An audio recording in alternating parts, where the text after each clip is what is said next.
2005ko urriaren 29an gertatu zena tragikoa izan zen. Pentsa, hildakoak eta guzti egon ziren tartean.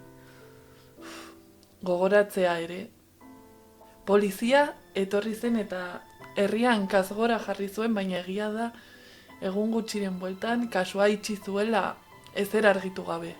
Etxe berdearen misterioa hor jarraitzen zuen, gure begien aurrean, eta horregatik ni herriko alguazilak neure kabuz eta neure baliabideekin ikertzen jarri nintzen.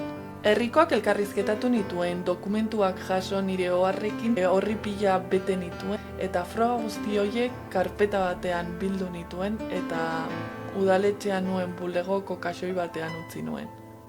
Nik ja ez dakit nondik jarraitu, nondik heldu, eta ja adin honekin jubilatu egin naiz, eta zu izan zaitezke.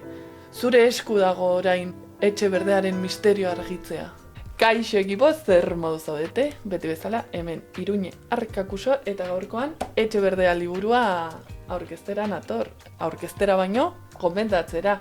Andoni Agirrezabala Izagirrek idatzitako liburu honek, 151 horri ditu, ikusten duzuen bezala.